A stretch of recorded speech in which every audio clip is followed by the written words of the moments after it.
Maraknya kasus bullying atau tindak penindasan yang terjadi di lingkungan pendidikan yang dilakukan oleh sejumlah remaja putri di Malang, Jawa Timur yang diduga menjadi korban kasus ini dengan memanggil sejumlah pihak. Bullying merupakan ekspresi menyimpang pada anak dalam upaya pencarian jati diri, peran pendidikan di keluarga dan sekolah sangat diperlukan sebagai penyeimbang.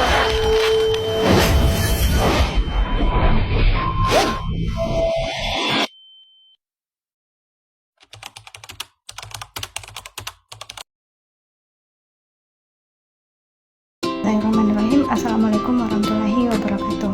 Perkenalkan, nama saya Salwa, mahasiswi dari Program Studi Bahasa dan Sastra Indonesia. Di sini saya akan menyampaikan sebuah hasil kesimpulan dari analisis yang telah kami lakukan. Perkenalkan, nama saya Siti Nur Fadila dengan NIM 240501500013. Namun, terlebih dahulu saya akan menjelaskan apa itu cyberbullying. Cyberbullying adalah perundungan yang terjadi di perangkat digital seperti ponsel, komputer, atau tablet yang meliputi penyebaran informasi negatif atau berbahaya, pengucilan, ancaman, atau bahkan pelecehan secara online. Tindakan ini bertujuan untuk menakuti, memarahi, atau mempermalukan korban yang dapat dilakukan di media sosial. Berdasarkan hasil analisis terhadap kasus perundungan siber di SMA Bhinneka Harapan, terlihat bahwa penanganan harus dilakukan secara menyeluruh, tidak hanya pada aspek teknis, tetapi juga psikologis dan edukatif.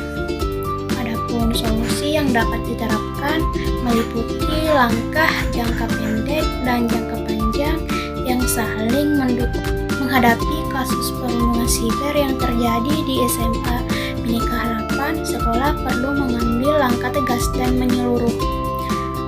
Solusi jangka pendek dimulai dengan pendampingan psikologis intensif bagi korban serta pembinaan karakter bagi pelaku melalui konseling dan sanksi edukatif.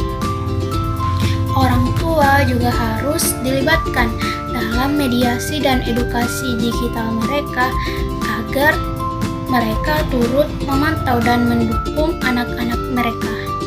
Sedangkan dalam jangka panjang, sekolah perlu merancang kebijakan perlindungan digital dengan memperketat aturan penggunaan gawai serta memasukkan literasi digital dan pendidikan karakter ke dalam kurikulum. Kolaborasi antar guru seperti Ibu Tita yang empatik dan Bapak Anton yang disiplin perlu disatukan dalam pendekatan holistik dengan menggabungkan empati dan ketegasan. Sebagai penguatan program digital smart dan moral heart dapat diluncurkan berisi kelas literasi digital, konseling sebaya, proyek sosial berbasis teknologi, serta pelibatan aktif orang tua. Dengan sinergi ini, sekolah bukan hanya mencegah kasus berupa terulang, tetapi juga membentuk generasi yang cerdas secara digital dan kuat secara moral. Kasus di SMA Bhinneka Harapan bukan hanya persoalan perundungan cyber, melainkan gambaran nyata tantangan besar dalam pembangunan karakter bangsa di era digital. Teknologi hari ini dapat menjadi alat pembelajaran yang berharga, tetapi juga bisa berubah menjadi senjata yang merusak mental dan moral jika tidak dikendalikan dengan baik. Guru di masa depan dituntut untuk melampaui peran tradisionalnya. Mereka tidak hanya mengajar tetapi juga menjadi teladan digital, penjaga moral, sekaligus pendamping mental bagi siswa. Artinya, guru harus mampu menghadirkan keseimbangan antara empati dan juga ketegasan.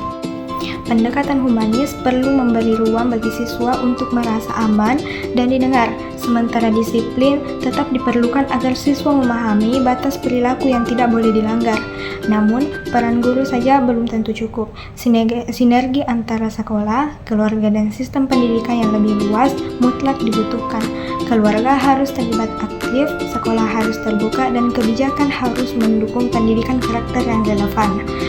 Seperti program digital smart dan moral heart, penting dijadikan gerakan bersama agar pembinaan karakter tidak berhenti pada teori, melainkan menjadi budaya yang hidup di sekolah dan juga di masyarakat.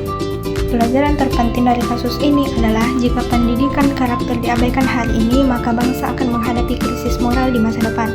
Sebaliknya, jika guru bersama orang tua dan masyarakat berhasil membentuk generasi yang cerdas secara intelektual sekaligus kuat secara moral, maka pembangunan karakter bangsa akan menjadi fondasi kokoh bagi Indonesia di era global.